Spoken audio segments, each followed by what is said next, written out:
Di dalam kamarku yang remang, aku terbaring di kasur. Lampu minyak yang redup memantulkan bayangan lembut di dinding. Kini, ruangan itu terasa seperti tempat peristirahatan yang damai dan tenang.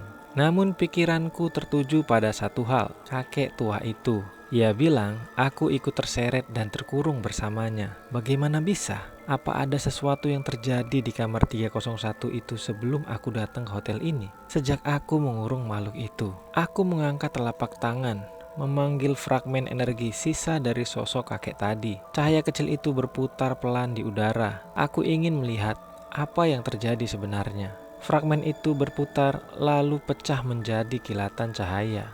Dinding kamar memudar, lantai berganti, dan aku melihat masa lalu. Ini adalah salah satu kemampuan penyihir agung untuk menembus ruang dan waktu. Aku berdiri di ruangan kamar 301, masih di hotel yang sama, tapi masih dalam kondisi yang sangat baik. Wallpaper masih utuh dan lampu memancarkan cahaya hangat. Kakek itu terlihat lebih muda waktu itu, berdiri di kamar 301 dengan wajah pucat. Ia bukan penyihir, hanya manusia biasa yang kebetulan berada di sana. Mungkin pemilik hotel, tamu, atau pekerja.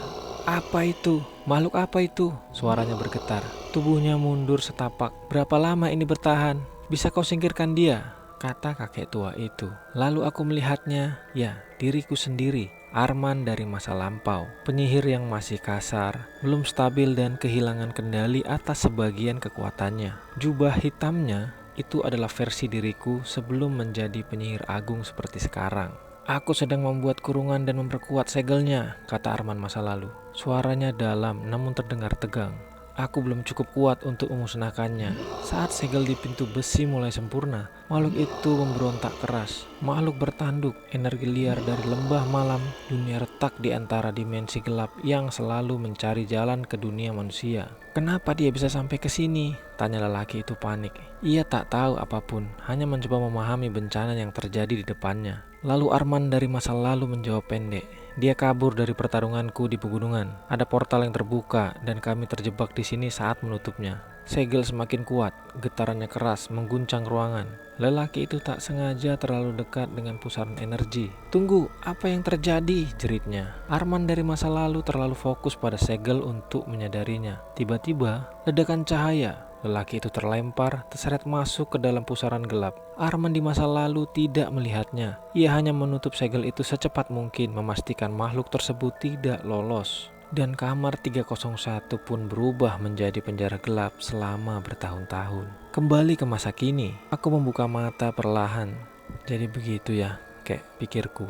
Aku yang membuatmu terperangkap tanpa sengaja, tapi aku tetap salah. Pada hari saat aku menghancurkan pintu besi itu, aku ternyata tidak hanya membebaskan makhluk itu. Aku juga membebaskan lelaki itu, hantu kakek tua. Aku memang menuntaskan pertarungan yang dulu gagal ku selesaikan.